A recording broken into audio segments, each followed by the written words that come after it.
I'm Steve Ember. Today we continue the story of America's 36th President, Lyndon Baines Johnson. Johnson was Vice President to John F. Kennedy. Kennedy was murdered in Dallas in November of 1963. Johnson served the last 14 months of the president's term. Then he won a full term of his own, starting in January 1965.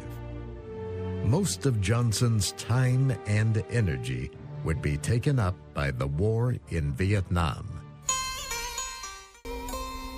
By early 1964, America had about 17,000 troops in Vietnam.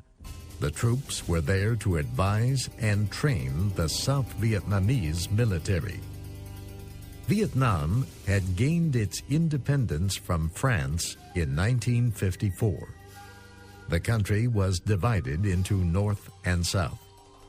The North had a communist government led by Ho Chi Minh.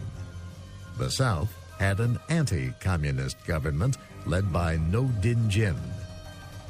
In 1957, communist rebels, the Viet Cong, launched a violent campaign in the South.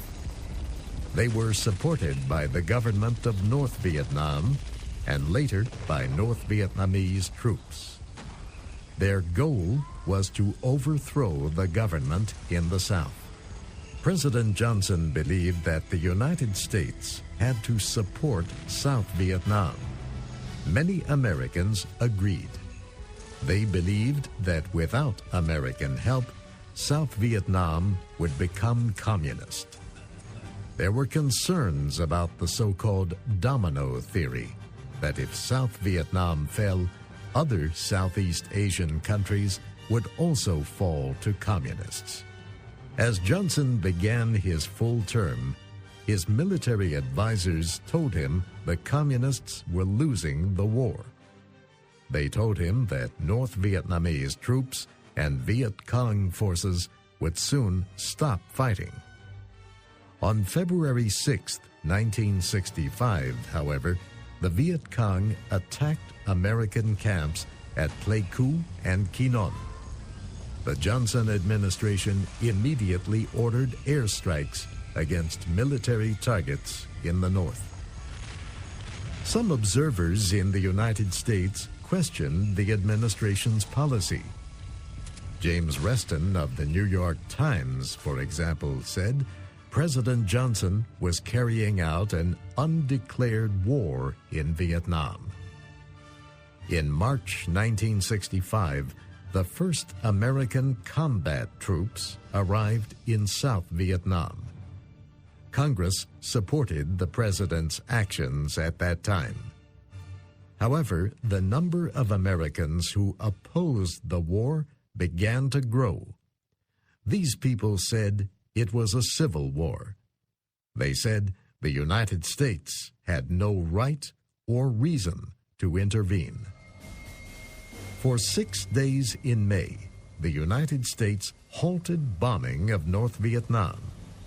The administration hoped this would help get the North Vietnamese government to begin negotiations. The North refused, and the United States began to build up its forces in the South. By July, 125,000 Americans were fighting in Vietnam. Some Americans became angry. Anti-war demonstrations took place in San Francisco and Chicago. More and more students began to protest.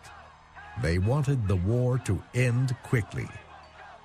Some people thought the anti-war demonstrations were only delaying peace in Vietnam. James Reston believed the demonstrations would make Ho Chi Minh think America did not support its troops, and that, he said, would only make him continue the war. In December of 1965, the United States again halted its air campaign against North Vietnam. Again, it invited the North Vietnamese government to negotiate an end to the fighting. and again the North refused. Ho Chi Minh's conditions for peace were firm. He demanded an end to the bombing and a complete American withdrawal. Withdrawal would mean defeat for the South. It would mean that all of Vietnam would become communist. President Johnson would not accept these terms, so he offered his own proposals. The most important was an immediate ceasefire. Neither side would compromise, however, and the fighting went on. In 1966, President Johnson renewed the bombing in North Vietnam. He also increased the number of American troops in South Vietnam. 1966 was also a year for congressional elections. The opposition Republican Party generally supported the war efforts of Lyndon Johnson, who was a Democrat, but it criticized him and other Democrats for economic problems connected to the war. The war cost $2 billion every month.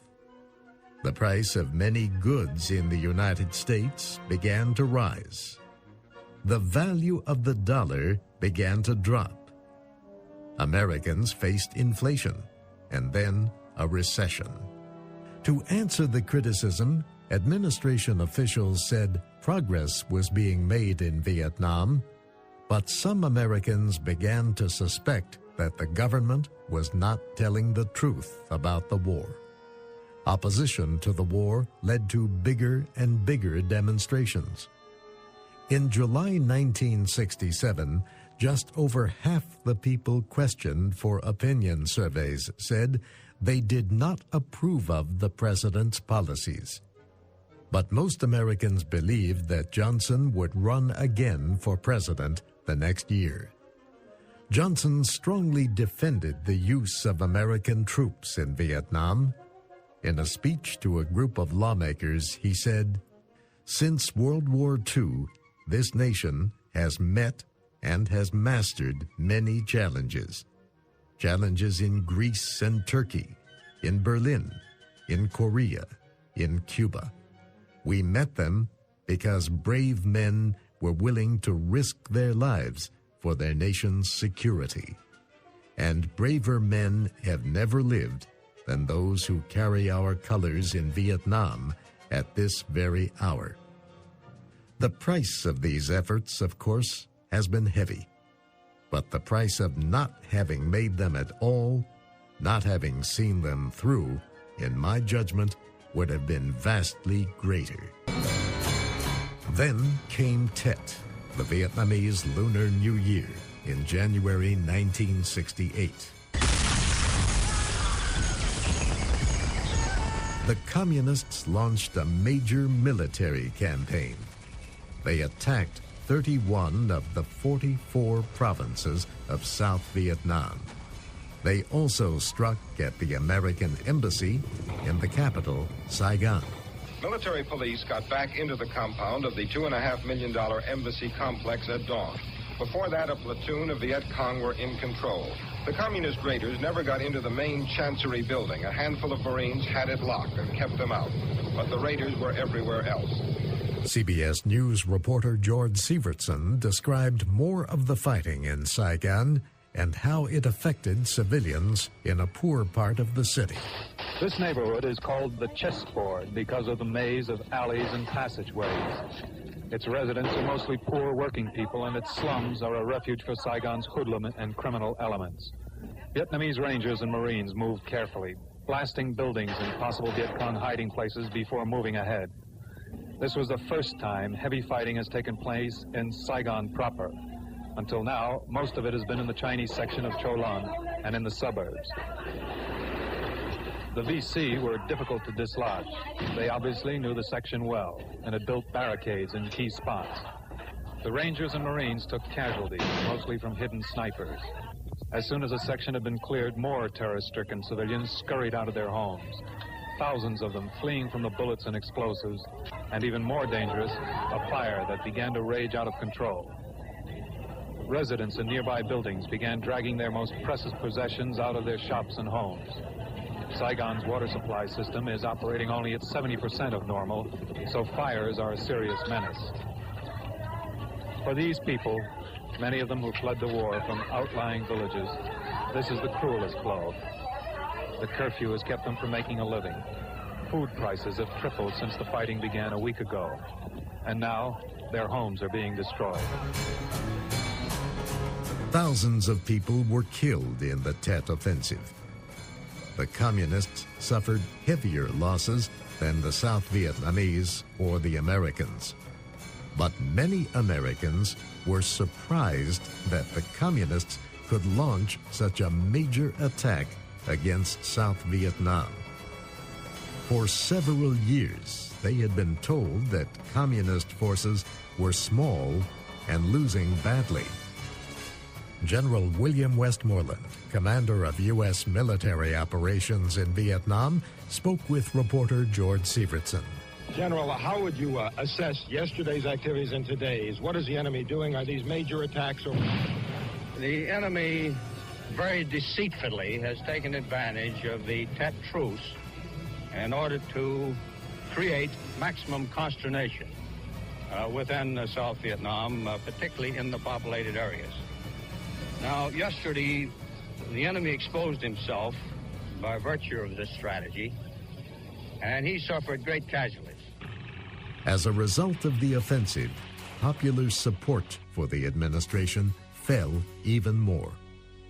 Democrats who opposed President Johnson seized this chance. Several ran against him for the party's nomination in 1968. These included Senator Robert Kennedy of New York and Senator Eugene McCarthy of Minnesota.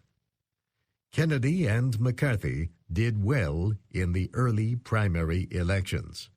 Johnson did poorly. At the end of March 1968, the president spoke to the American people. He discussed his proposal to end American bombing of North Vietnam. He talked about his appointment of a special ambassador to start peace negotiations.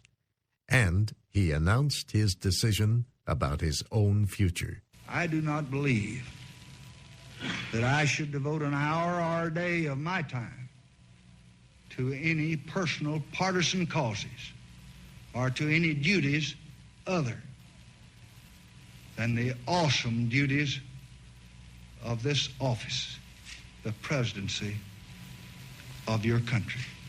Accordingly, I shall not seek and I will not accept the nomination of my party for another term as your president.